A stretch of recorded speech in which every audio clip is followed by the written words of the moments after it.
Oh yeah, we all know what the American Cancer Society does. They do research, right? They do research and come up with cures. It's so much more than that. Guys, thank you so much for being here. When John asked me to speak, I jumped at the chance. My name's Scott. I'm a local entertainer. I've been here in the Keys since 1997.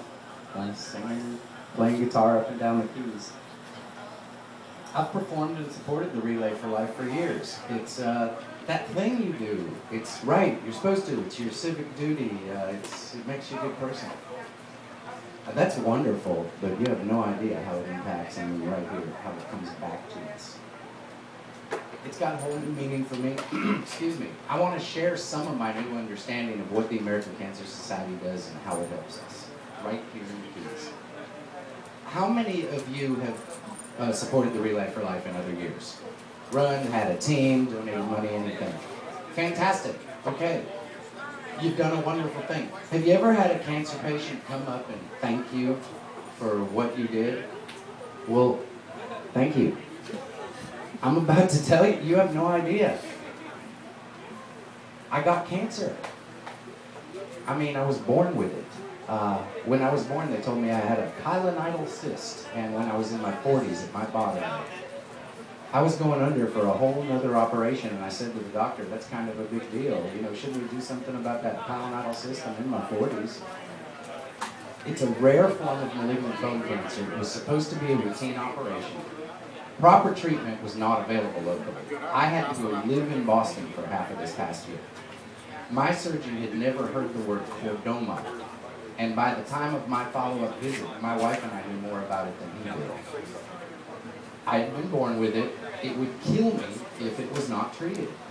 With only 300 cases occurring per year, and half of those being treated at Massachusetts General Hospital, it was a no-brainer. I immediately began the process of scheduling appointments, dealing with insurance, finding out my options, locating a social media group, applying for a clinical trial, searching for financial aid options, and finding my medical team of doctors.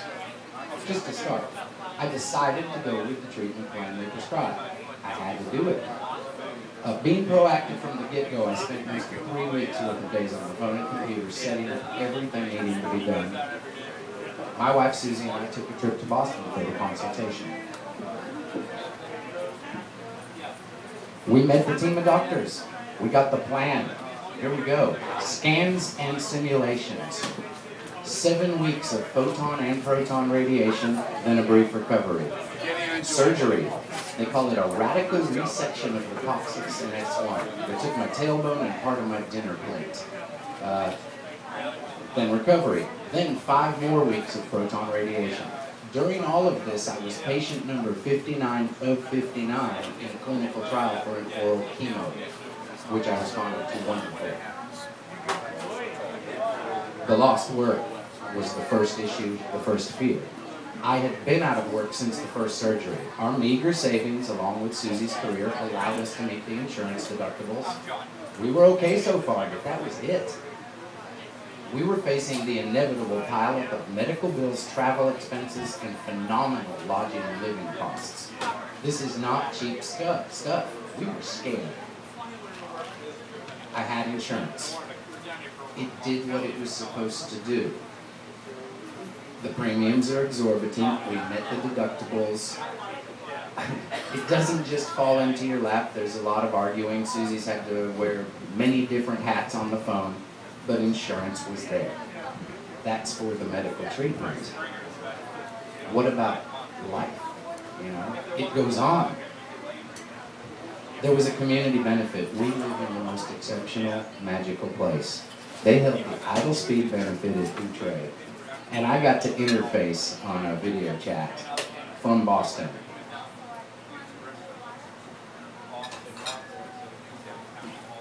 You can't tell you what it means when the community, I mean, this place is magical. If you live in the Keys, I don't have to tell you. But with all of these medical expenses, there was a life to get back to, and that benefit gave me that opportunity. But not lodging in Boston. We did some pricing. $2,500 a month on an apartment, $130 a night medical rate in a hotel. We would have been talking about $15,000 to $25,000 just in lodging costs, just to have a place to stay in Boston the whole time during treatment. I called the American Cancer Society. Now, I always thought the dollars were raised for research, which is great, but I never knew it helped folks directly with comfort and financial assistance in the form of the Hope Lodge program. They helped me navigate the available help, apply it to my situation, see what was available, and get me on the rosters. We first found out about the extended stay HOPE program through the American Cancer Society. They granted us a bank of 12 nights pardon me, at the extended stay hotels. We used the first 2 nights immediately on our first consultation up in Boston. We had to stay just outside the city, take an Uber cab in, but our lodging was paid for. I think we paid $12 a night in incidental fees. And that's all through their program because of people supporting the American Cancer Society. Now, the Hope Lodge is not the extended stay. When we first started the Hope Lodge program, Susie's first thought, you should have seen her face when I said communal living. Now, you're sick. What, oh, are we going to be sharing bathrooms with other people? I was cynical. But I wasn't cynical, but I was skeptical. I'm a believer in the adage, you get what you pay for, and the Hope Lodge had no charge, no deposit, no parking fee. You simply needed to be a cancer patient in treatment. They could move us in a few weeks after my treatment started. We could just move in. We scheduled the first part of our stay with a local hotel, looking forward to moving halfway through. 4 days prior to leaving Florida, Hope Lodge called us with the news that the rest of our dates had cleared and we could just move in. We didn't even have to go to the hotel. Now, if you can try to put yourself in my place at that moment, I'm in the biggest panic situation I've ever had in my life. I'm getting information, fearing for my life, and you get this kind of news. To feel that level of joy, not to mention the gratitude, at such a troublesome moment, it's a big deal. We packed the car. We dropped our cat Sugar Bear off in Atlanta with some dear friends. They fostered him the whole summer. We drove to Chattanooga to visit my family, then made our way to Boston. We arrived on my birthday. Now, I want to go ahead and say this about where I stayed right now rather than lead up to it. I was in desperate need of help. If I was going to keep the rest of my life on track, the Hope Lodge was there for me. If I was independently wealthy and could afford a private upscale medical suite with my own private nurse, I want to stay at the Hope Lodge. It's more than a place to stay. Being social is not a requirement, but for the patient and the caregivers alike, if you want to talk, people will listen. If you want to listen, people will tell you their stories. Besides being a healing environment, which a hospital is not, the fact that everyone's going through their own deeply personal struggle results in an openness and a willingness to share that's rarely found in normal, healthy life. So much so, I had to get used to that fact. When I got back home, people don't always desire or appreciate that level of openness in day-to-day conversation. The place itself was amazing. We were brand new. We were like deer in headlights. You know, we got the quick tour. We're shown our room. It was wonderful. A small living area, couch, TV, desk, a separate 2-bed bedroom and a bathroom. The weekend manager, Phil, explained that this was not a hotel room. We live here now.